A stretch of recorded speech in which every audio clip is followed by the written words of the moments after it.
নমস্কার, শুরু করলাম আজকের চতুর্থ স্তম্ভ। আমি ইন্দ্রাণী। উপনির্বাচনের ফল বলে দিচ্ছে, গ্রাফ নামছে। এরপর উত্তরপ্রদেশ, বাংলা এবং আরও কিছু উপনির্বাচন আছে। তারপর মহারাষ্ট্র, হরিয়ানা, তার কিছুদিন পরে ঝাড়খণ্ড এবং তারপরে বিহার, উত্তরপ্রদেশ। এক ধারাবাহিক পতন আমরা দেখব। দক্ষিণপন্থার ক্ষয়ের ছবি উপভোগ করব আমরা। কেন? সেই উত্তর খোঁজার আগে আসুন একবার দেখে নিই কেন মানুষ লোকসভা নির্বাচনে বিজেপির ওই বিরাট প্রচারে কান দিলেন না। রাম মন্দির থেকে বিশ্বগুরু, কোনো প্রচারই কাজে আসলো না, বা বলা যাক ওসবের পরও সংখ্যাগরিষ্ঠতা থেকে 33টা আসন কম পেল বিজেপি।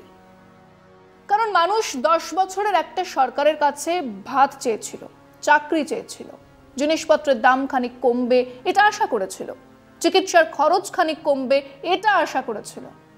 মোদ্দা কথা হলো, কাজ চেয়েছিল, বুকনি নয়। ইডি যাচ্ছে, সিবিআই রেড করছে, বিরোধী নেতা সমর্থকদের ধরে ধরে জেলে পুড়ছে, রোজ রোজ দুর্নীতির বিরুদ্ধে লম্বা চওড়া বুকনি দিচ্ছেন প্রধানমন্ত্রী। অথচ তার পরের দিনেই হুবহু ওই একই বা তার থেকেও বড় আরেক দুর্নীতিবাজ নেতা শুরুত করে বিজেপিতে ঢুকে পড়ছে। মানুষ প্রথমে বিভ্রান্ত হয়েছে, তারপরে এই খেলাটা ধরে ফেলেছে। যে বিজেপি 2014-তে পূর্ণ সংখ্যাগরিষ্ঠতা নিয়ে এসেছিল, তাদের নেতা সেদিন বলেছিলেন না খাউঙ্গা না খানে দুঙ্গা, আর তারপরে মানুষ বুঝেছিল সেটা একটা বিশুদ্ধ বাওয়াল, 100% মিথ্যে বকওয়াস। কাজেই 2020 বা কাছাকাছি ওই সময় থেকেই বিজেপির ওই দুর্নীতি নিয়ে যাবতীয় এজেন্ডাতে মানুষ কান দেয়নি। কান দেবার কোনো দরকারও ছিল না। এবং আরেকটু খতিয়ে দেখলে বোঝা যাবে, আমাদের দেশের হরেক কিসিমের রাজনৈতিক দলের নেতাদের দুর্নীতি দেখতে দেখতে মানুষের একটা বদ্ধমূল ধারণা হয়েছে যে যে যায় লঙ্কায় সে হয় চোর। তারা এই দুর্নীতিটাকে বাদ দিয়ে বাকি বিষয় নিয়ে ভাবতে চায়। আমাদের রাজ্যেও একই কথা প্রযোজ্য। প্রায় পুরো শিক্ষা দফতর জেলে। তৃণমূলের একজন নেতাকে দেখলে মনে হয় বাবা ছিলেন আদি কলকাতার জমিদার। খালপাড়ে বাঁশের থেকে হেলান দিয়ে রাজনীতি কর্নেওয়ালারা এখন 250 থেকে 300 কোটি টাকারও মালিক। কিন্তু মানুষ সামহাউ, আপনি চান বা না চান, আপনার ভালো লাগুক বা না লাগুক, এটা মেনে নিয়েছে। একেবারে বাড়াবাড়ি হলো অন্য কথা। মানে আজ পার্থ চ্যাটার্জি নির্বাচনে দাঁড়িয়ে জিতে আসতে পারবেন না, কিন্তু তার সমকক্ষরা পারবে। বিরোধী দলনেতাকেই তো দেখা গেছে ক্যামেরার সামনে টাকা নিতে। তার অর্থনৈতিক বাড়বাড়ন্ত নিয়ে মানুষের কিছুই জানা নেই এমনও তো নয়। কিন্তু ওই যে মানুষ দুর্নীতি আর রাজনীতিকে একই চোখে দেখে। রাজনীতি করছে, দুর্নীতি করবে না, তাই কি হয়? তাই অপেক্ষাকৃত কম দুর্নীতিবাজ বাম নেতাদের দেখে মনে হয় সত্যিই তো ক্ষমতায় থাকতে বড়জোর একটা ফ্ল্যাট কিনেছে বা একটা বাইক, শালির চাকরি দিয়েছে।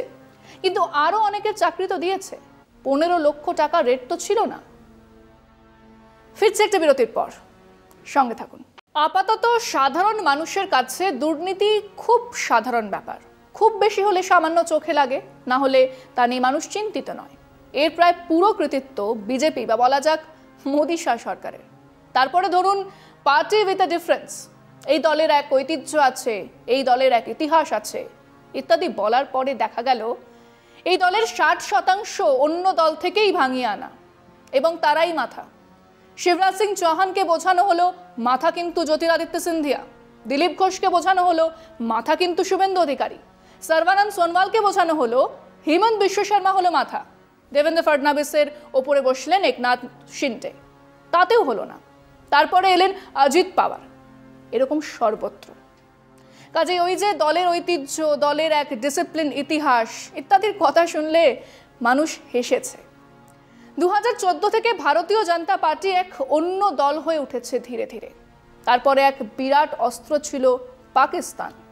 কিছুদিন আগে পর্যন্ত অনেকের ফেসবুকে প্রায় প্রতিটা বিজেপি বিরোধী পোস্টে লেখা হতো, তুই তোর বউকে এদেশে রেখে পাকিস্তান চলে যা। কি কাণ্ড! যদিও একবার পাকিস্তান ঘুরতে যাবার শখ আমার বহুদিনের, তো সেই পাকিস্তানে যাবার নির্দেশ বা পাঠিয়ে দেবার হুমকি কিন্তু এখন আর নেই। পাকিস্তানের এমন দশা যে সেসব বলারও কোনো মানেই হয় না। ওদিকে চীন নিয়ে এককালে দারুণ সরব ছিল কংগ্রেসিরা। চীনের দালাল বলতো কমিউনিস্টদের, সেই চীন আজও আলোচনাতে আছে। কিন্তু মোদিজি জানেন ওদিকে বেশি এগোলে বিপদ। কাজেই এখন উল্টে কংগ্রেস বলছে চীন সীমান্তে ডেরা বাঁধছে, বিজেপি চুপ কেন? সব মিলিয়ে পাকিস্তান, চীন, যুদ্ধ, দেশপ্রেমের তাগড়া অস্ত্রটাতেও জং ধরেছে। তাহলে রইল কি? তীব্র ঘৃণা, সংখ্যালঘুদের প্রতি তীব্র ঘৃণা, এক হিন্দু মুসলমান মেরুকরণ এবং তার প্রস্তুতি হিসেবেই এক, মুসলমান মানুষজনকে চাকরি থেকে, শিক্ষা থেকে, সর্বত্র, প্রশাসন থেকে রাজনীতির প্রতিটা স্তরে বাদ দেওয়ার এক মাস্টার প্ল্যান।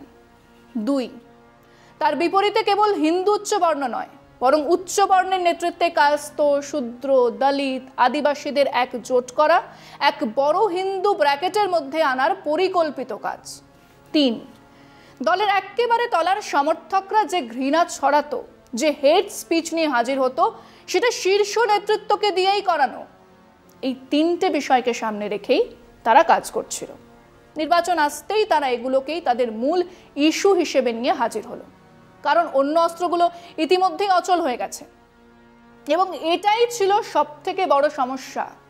মানুষ ভাত চায়, চাকরি চায়, জল চায়, স্বাস্থ্য, শিক্ষা চায়। মানে ডিমান্ড আর সাপ্লাইয়ের মধ্যে একটা বিরাট গ্যাপ। এরই সঙ্গে যোগ হলো অ্যারোগেন্স, ঔদ্ধত্য। 400 পারের স্লোগান, বিরোধীরা লুফে নিয়েছিলেন সেই তোল্লাই ক্যাচ। বলেছিলেন 400 চায় কারণ ওরা আপনার সংবিধানকেই কেড়ে নিতে চায়। আপনার সব গেছে, এবারে বাবা সাহেব আম্বেদকরের সংবিধানটুকুও যাবে। মানুষ কংগ্রেসের কথায় বিশ্বাস করেছে, বিরোধীদের কথায় বিশ্বাস করেছে। বিজেপি 240-এ চলে গেছে।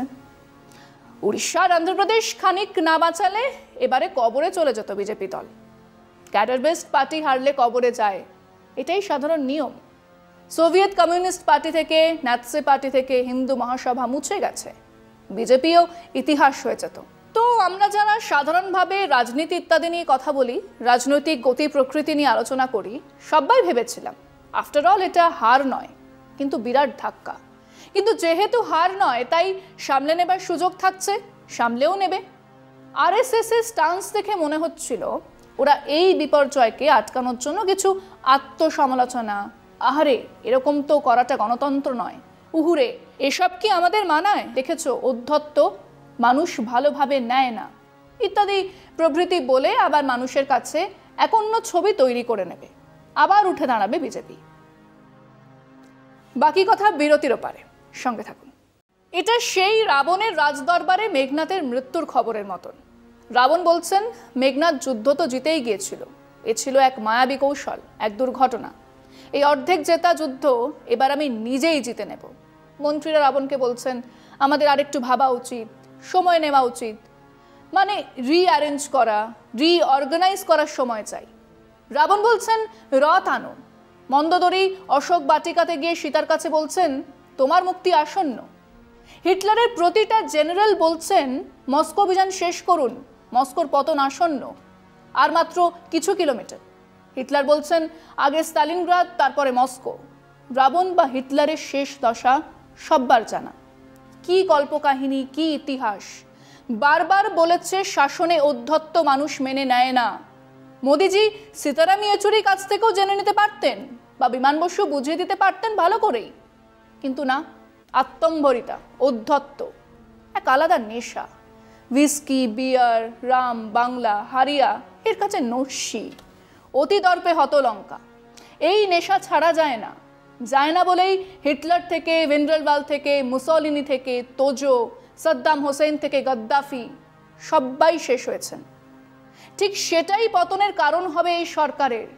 ঠিক সেই কারণেই নিরন্ধ্র নির্মম পতনের মুখে দাঁড়ানোর প্রস্তুতি নিচ্ছেন নরেন্দ্র ভাই দামোদর দাস মোদী।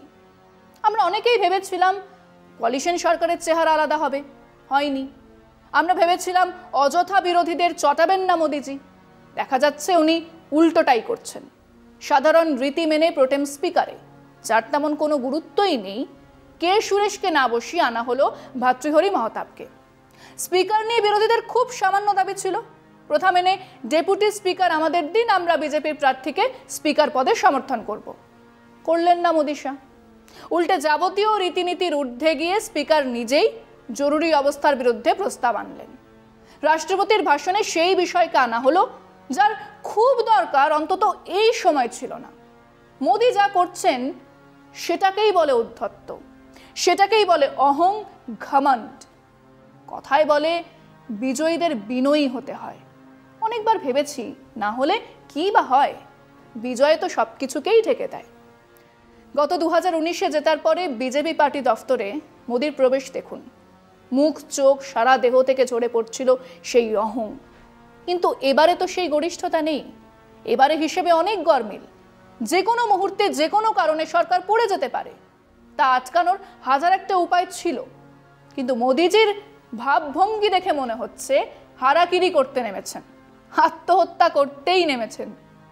পৃথিবীর সব স্বৈর শাসকরাই তাই করে। আজ এখানেই শেষ করছি।